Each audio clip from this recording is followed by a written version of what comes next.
Welcome to ચેતુસ kitchen. આજે આપણે કોબી બટેકાના ભજીયા બનાવવાના છીએ। તો અહીંયા આપણે પત્તા કોબી લઈ લીધી છે। આપણે જેટલા પ્રમાણમાં કોબી જોતી હશે એ પ્રમાણમાં આપણે કોબીનો સુધારશું અને બટેકાને છોલી અને ખમણી લેવાના છે। અહીંયા આપણે આદુ લીધું છે, લીલા મરચાં લીધા છે 3। અહીંયા આપણે નાની 5 ચમચી જેટલા મીઠા સોડા લીધા છે।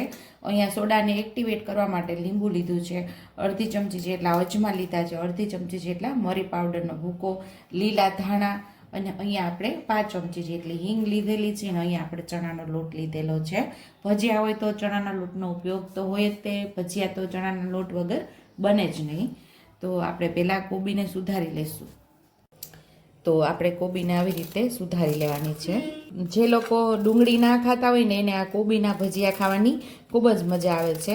તમે ડુંગળી અને બટેકાના ભજીયા તો ઘણી વાર ખાધા હશે। આજે આપણે કોબી અને બટેકાના ભજીયા બનાવીએ એટલે જે લોકોને ડુંગળી ન ખાતા હોય એને પણ આ ભજીયા ખાવાની ખૂબ જ મજા આવશે। તમે એકવાર ટ્રાય કરજો અને મને કમેન્ટ બોક્સમાં કમેન્ટ કરજો કે તમને આ કોબી બટેકાના ભજીયા કેવા લાગ્યા છે। તો આપણે કોબીને આવી રીતે સુધારી લેશું।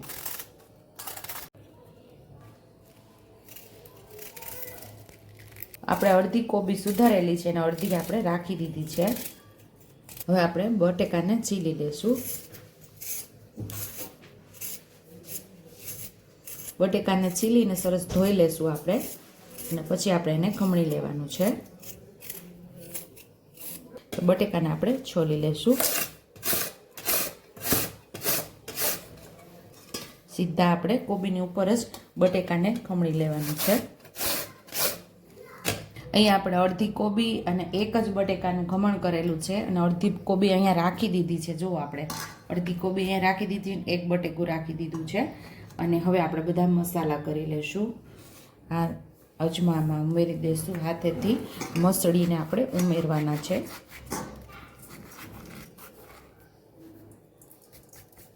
એનો સ્વાદ બહુ મસ્ત એવો આવે છે। અને અહીંયા આપણે આ મરી દરદરા ખાંડેલા એ પણ ઉમેરી દેવાના છે, હિંગ પણ ઉમેરી દેશું, 1 ઇંચ આદુનો ટુકડો ખમણી લેવાનો છે આપણે, લીલા મરચાંને પણ ઉપર જ આપણે સુધારી લઈશું એકદમ ઝીણું ઝીણું। આ મરચું બહુ તીખું પણ નથી અને મોડું પણ નથી એવું લીધું છે મરચું આપણે। અહીંયા આપણે લીલા ધાણા પણ ઉમેરી દઈશું, સ્વાદ મુજબ આપણે મીઠું ઉમેરશું અને બધું પહેલાં સરસ મિક્સ કરી લઈશું મીઠું ઉમેરીને, કારણ કે કોબીમાં પણ પાણીનું પ્રમાણ હોય છે અને બટેકું પણ પાણીવાળું હોય છે। અને પછી આપણે એમાં ચણાનો લોટ મિક્સ કરીશું। પહેલાં બધો મસાલો સરસ મિક્સ કરી લઈશું।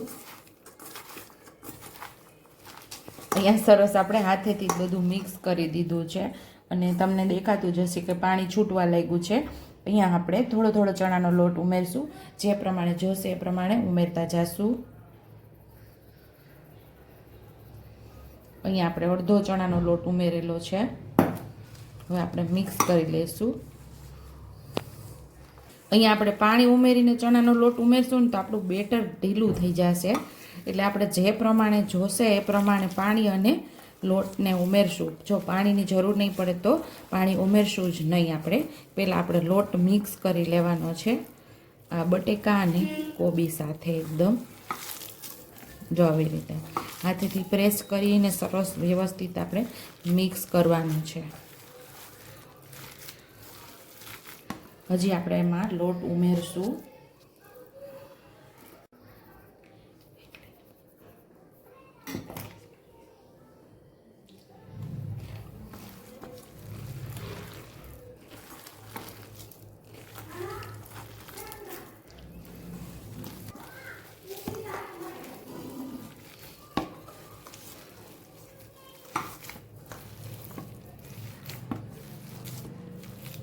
આપણે થોડા સોડા ઉમેરી દેવાના છે। અહીંયા આપણે સોડા ઉમેરી દીધા છે અને હવે આપણે એની ઉપર લીંબુ ઉમેરશું એટલે આપણા સોડા એક્ટિવેટ થઈ જાય।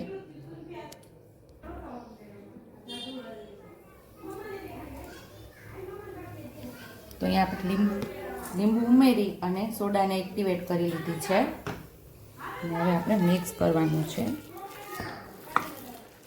સાઈડ ઉપર આપણે તેલ પણ ગરમ થવા રાખી દઈએ। હવે થોડું પાણી ઉમેરશું કે આપણે ભજીયા પાડી શકીએ એવું ઢીલું હોવું જોઈએ.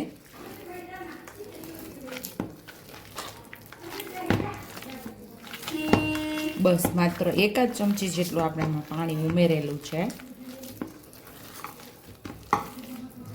મસ્ત એવું બેટર આપણું તૈયાર થઈ ગયું છે.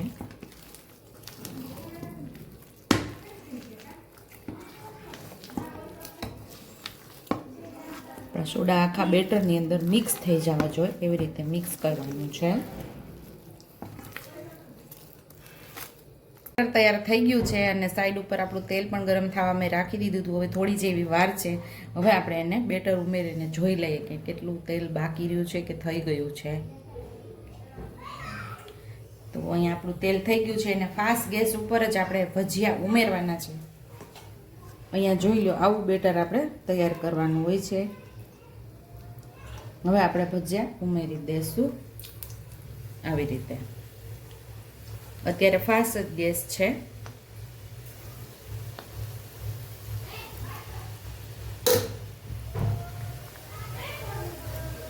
પછી આપણે ગેસને ધીમો કરી દઈશું એટલે ઉપરથી સરસ ક્રિસ્પી અને અંદર સુધી પાકી જાય એવા આપણા ભજીયા તૈયાર થશે. અહીંયા આપણે સાવ ગેસ ધીમો કરી દીધો છે.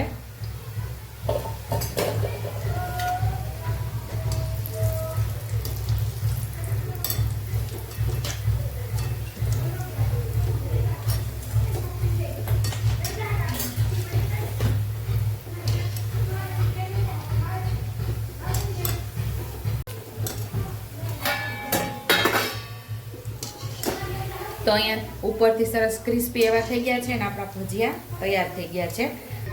અંદરથી કાચા ન રહેવા જોઈએ. તો આવી જ રીતે બધા ભજીયાને આપણે તૈયાર કરવાના છે. સેમ એ જ રીતે આપણે બીજા ઘાણાને પણ તૈયાર કરી લેવાનું છે.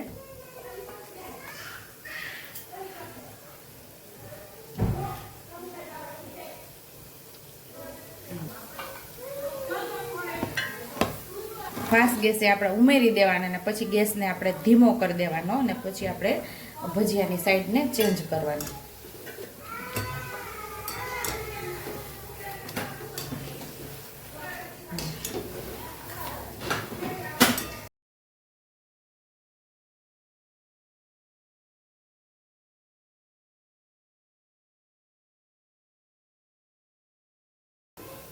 તો અહીંયા આપણો બીજો ઘાણો પણ તૈયાર થઈ ગયો છે.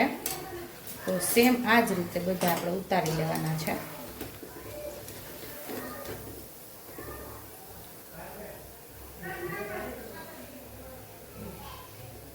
બિલકુલ તેલ નહીં રહે એવા ભજીયા આપણા તૈયાર થશે. જો નજીકથી બતાવું છું, બધું તેલ સરસ નીતરી જશે.